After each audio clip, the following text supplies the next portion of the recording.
Shalom, shalom mes bien-aimés. Je vous salue dans le saint et le précieux nom de Jésus-Christ. J'espère que vous vous portez tous bien. Je vais bien par la grâce du Seigneur. Je vais bien. Comme promis, nous allons parler de ce texte de Romains chapitre 12, les versets 1 et 2. Je vous ai dit la dernière fois que nous allons échanger concernant ce texte et essayer de toucher les différents aspects de notre vie. Ce texte dit que nous ne devons pas nous conformer au siècle présent, mais que nous devons être transformés par le renouvellement de notre intelligence. Ne vous conformez pas au siècle présent, mais soyez transformés par le renouvellement de l'intelligence afin qu'il y ait un but. Et nous disions que le but pour lequel nous ne devons pas nous conformer au siècle présent, c'est que notre intelligence soit renouvelée par qui? Par Dieu, par le Saint-Esprit. Pourquoi? Afin que nous sachions quelle est la volonté de Dieu. Ce qui est bon, agréable et parfait. Afin que nous sachions quelle est la volonté de Dieu, ce qui est bon, agréable et parfait. En réalité, ils sont nombreux. J'ai vu beaucoup de frères et de sœurs qui te posent la question de savoir, mon frère, est-ce que tu penses que concernant ma vie professionnelle, je peux faire telle chose? Ma sœur, les bien-aimés se posent la question les uns aux autres. Les gens se demandent, est-ce que je peux faire tel métier? Est-ce que je peux faire dans telle chose? Les gens sont confus. Et très souvent, quand tu leur poses la question de savoir quels sont les choix qui s'imposent à toi, tu te rends compte que mais il n'y a même pas de choix à faire. Il suffisait d'ouvrir ta Bible, de poser la question dans les Écritures, de regarder les Écritures, de scanner ton métier, de scanner les choix qui s'imposent à toi à travers l'Écriture pour te rendre compte qu'il n'y a pas. Il n'y a pas de questions à se poser. Ce métier, je ne peux pas le faire, par exemple, parce qu'il faut aujourd'hui se rendre compte, c'est une évidence. Et ça a toujours été le cas. Ce n'est pas aujourd'hui. Les enfants de Dieu ne peuvent pas tout faire. Oui, il faut le savoir. Les enfants de Dieu ne peuvent pas tout faire. En tout cas, j'en ai la pleine conviction par le Saint-Esprit. Les chrétiens ne peuvent pas faire n'importe quel métier. Un enfant de Dieu ne peut pas faire n'importe quoi. Ne vous conformez pas au siècle présent dans votre vie professionnelle.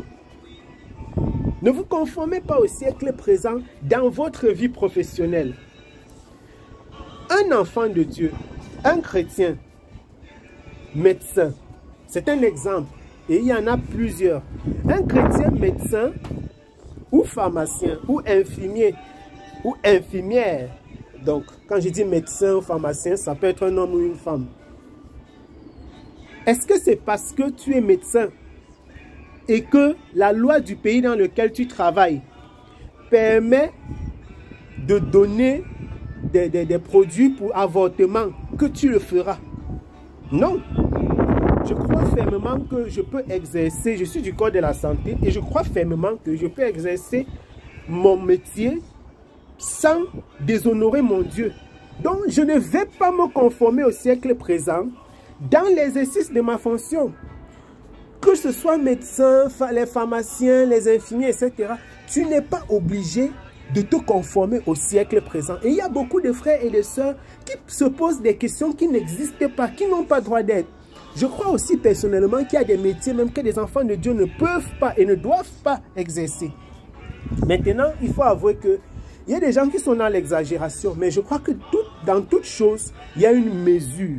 Et il faut toujours se poser la question par rapport au Saint-Esprit, par rapport au Seigneur Jésus-Christ. Bien-aimé, si Jésus-Christ était à ta place, est-ce qu'il ferait le métier que tu fais? Si Jésus-Christ était à ta place, est-ce qu'il mènerait les activités que tu mènes? Si Jésus-Christ était à ta place, est-ce qu'il se compromettrait comme tu le fais pour garder son métier? C'est ça les véritables questions qu'il faut se poser. La parole de Dieu, en réalité, peut nous aider à répondre à ces questions, à répondre à certaines des questions que l'on se pose et que l'on... Je ne vais pas dire que l'on importune, parce que lorsqu'un frère ou une soeur te pose une question, c'est très souvent parce que la question a véritablement marqué la personne ou alors la question lui tient à cœur. Donc ce n'est pas à dessein que la personne veut t'importuner. Mais il y a beaucoup de ces questions qui peuvent malheureusement être répondues simplement. Une fois, une sœur en Christ me dit, je veux vendre, que j'ai trouvé un stage dans une entreprise où on vend les produits décapants. Les exemples que je vais prendre, tous les exemples que je vais prendre sont des exemples réels. Une sœur qui est à Douala me dit, j'ai trouvé du travail dans une entreprise où on vend des produits décapants. Je ne suis pas convaincu de pouvoir partir là-bas. Je n'ai pas la paix, mais je n'ai pas de travail. Je ne sais pas comment faire. C'est le seul endroit où j'ai trouvé le travail. Je lui dis, est-ce que tu as la paix pour partir? Est-ce que tu veux devenir la conseillère cosmétique des décapants? Voilà un exemple particulier comme ça. Est-ce que tu veux devenir la conseillère cosmétique pour les produits décapants? Aider les gens à être plus bruns, plus clairs. Il y a des chrétiens qui pensent que le fait de devenir plus clair, plus brun, de se changer la couleur de la peau, ce n'est pas un problème. C'est un problème. C'est un problème. Se changer la peau, c'est un problème. C'est renier, c'est rejeter ce que le Seigneur a fait. Or, la parole de notre Seigneur nous déclare que tout ce que Dieu a fait est bon, que l'on ne doit pas y ajouter. C'est tout simplement cela.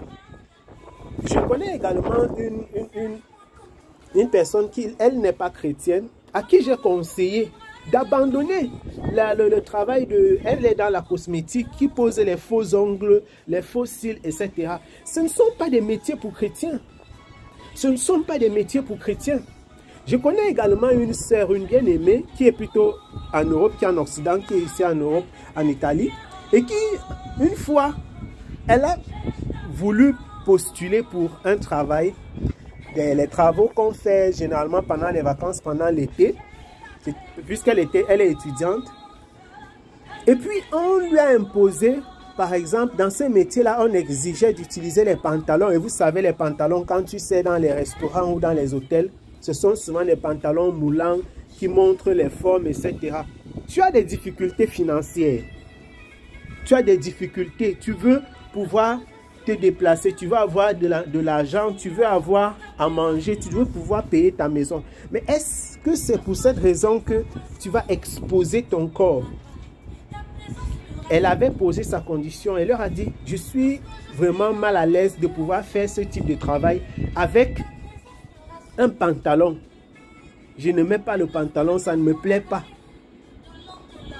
Et puis on a mis le sujet en prière. Et par la grâce du Seigneur, ils ont accepté qu'elle puisse travailler là-bas, malgré le fait que les femmes ont l'habitude de mettre, mettre seulement les pantalons. On a accepté qu'elle puisse travailler avec les jupes. Ça arrive. Ce sont des choses qui sont possibles. Le Seigneur peut le permettre. Et si, parce que ça peut arriver que tu mettes un sujet en prière et que le Seigneur ne le permet pas. Ne permettent pas que ta prière soit exaucée. Ce n'est pas toutes les prières qui sont exaucées. Est-ce pour autant que tu vas dire, bon, comme j'ai des problèmes d'argent, je vais partir me compromettre? Est-ce que tu vas te compromettre pour garder ton emploi? Est-ce que tu vas te compromettre, dessiner ton corps, par exemple? Les frères et les sœurs qui sont dans le monde professionnel. Je connais une autre sœur, toujours à Douala, à qui on demandait d'être toujours sexy, de se coiffer de façon particulière, de se vêtir de façon... Ne vous conformez pas au siècle présent, mais soyez transformés par le renouvellement de l'intelligence, afin que vous sachiez quelle est la volonté de Dieu, ce qui est bon, agréable et parfait. La volonté de Dieu se trouve dans les Écritures. Donc, avant même de poser à Dieu souvent les questions concernant certains sujets, avant de dire à Dieu, entre la cosmétique, la pose des ongles et je ne sais pas, tel métier, je veux savoir quelle est ta volonté. Il faut déjà te poser la question de savoir, est-ce que Jésus pourrait faire ce type de métier? Si Jésus-Christ était un homme comme toi, est-ce qu'il ferait ce que tu fais? Si Jésus-Christ était une sœur en Christ comme toi, est-ce qu'il ferait ce métier? Est-ce que Jésus-Christ accepterait de mettre un habit décolleté pour être serveur dans un bar parce qu'il a besoin d'arrondir ses fins de mois? Est-ce que Jésus-Christ accepterait de se compromettre? Ne vous conformez pas au siècle présent. Seulement avec ce verset, vous pouvez mettre en ordre beaucoup de choses dans votre vie. Et vous vous rendrez compte que beaucoup de sujets de prière pour lesquels on élève la voix sont déjà résolus à travers les Écritures. Il y a des métiers qui ne sont pas faits pour les chrétiens. Il y a des choses que les enfants de Dieu ne doivent pas faire et pour lesquelles, à cause de leur foi, ils doivent accepter de souffrir. L'apôtre Pierre dit d'ailleurs, souffrez un peu à cause du fait que vous êtes chrétien. Si vous souffrez parce que vous êtes des pécheurs, alors il n'y a aucune récompense à avoir. Mais si vous souffrez parce que vous êtes des chrétiens, alors réjouissez-vous d'avoir été trouvé digne. Donc si je souffre parce que j'aime Jésus-Christ, parce que je suis serviteur, parce que je veux me conformer à la parole de Dieu et non au siècle présent, mais je rends grâce à Dieu de m'avoir trouvé digne de cela. Si vous voulez vous conformer au siècle présent, alors allez-y. Vous voyez dans le monde, tout le monde pose les faux ongles. Tout le monde aujourd'hui pas faire les cours, la cosmétique, c'est partout. Tout le monde pose les faux cheveux. Tout le monde vend les mèches. Tout le monde vend les produits décapants. Tout le monde, les hommes, tout le monde veut poser les tatouages. Tout le monde fait des piercings. Ce sont des choses qui donnent beaucoup, mais beaucoup d'argent. Nous toucherons plaisir au Seigneur. Un autre aspect qui concerne la cupidité aujourd'hui. Et les enfants de Dieu sont dans l'erreur. Ils se conforment au siècle présent, dans leur lieu de service. En ce qui concerne le choix de leur métier, pourquoi? Parce qu'ils disent, je n'arrive pas à arrondir mes fins de mois. Tu n'as pas besoin, pour arrondir tes fins de mois, pour avoir de l'argent, de renier ta foi, de mettre la parole de Dieu en berne. Non. Soyez ferme, soyez fortifiés dans le Seigneur.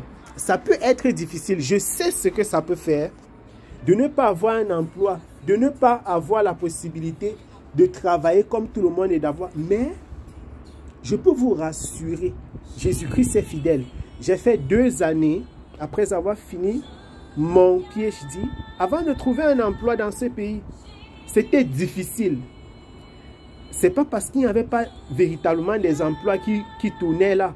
Peut-être plaise au Seigneur un jour, je partagerai là-dessus. Mais je vous le dis en vérité, mes bien-aimés, ne vous conformez pas au siècle présent dans le cadre de votre emploi. Et je vous laisse donc avec une question. Est-ce que ce que tu fais honore le Seigneur? Est-ce que le travail que tu fais, est-ce que le métier que tu fais honore Jésus-Christ? Est-ce que les actes que tu poses au quotidien, dans le cadre de ton activité, de ton travail, est-ce que ça honore Jésus-Christ? Est-ce que les actes que tu poses au quotidien, pour les médecins par exemple, les gens qui posent les médicaments que vous prescrivez, les actes médicaux que vous posez, les pharmaciens, etc., les infirmiers, pour les gens qui vendent, les commerçants, etc. Quel type de balance tu utilises? Est-ce que tu payes tes impôts? Quel type de vêtements tu portes? Quel type d'attitude tu as? Si tu travailles pour quelqu'un, est-ce que tu es honnête? Est-ce que tu es sérieux? Voilà les questions que vous devez vous poser, que nous devons nous poser en tant qu'enfants de Dieu. Bien-aimés, je nous laisse avec ces questions.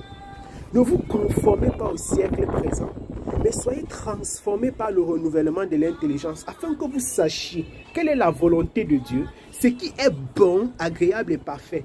Le véritable réveil, ce n'est pas ce que les gens racontent, ce que les gens chantent, le parler en langue. Non. Le véritable réveil, c'est lorsque le Saint-Esprit va se saisir des chrétiens, les transformer au point où ils manifestent la lumière et que cette lumière-là luise véritablement dans le monde.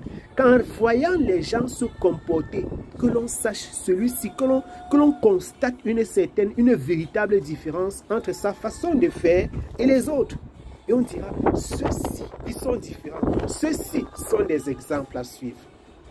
Qu'en est-il de toi? Quelle activité tu mènes? Quels sont les actes que tu poses? Quelles sont les attitudes que tu manifestes ou alors que tu présentes dans le lieu de travail? Quel est le témoignage qu'on a de toi? Qu'est-ce que tu fais dans le secret et qu'est-ce que tu fais à découvert? Que le Seigneur vous bénisse abondamment. Shalom.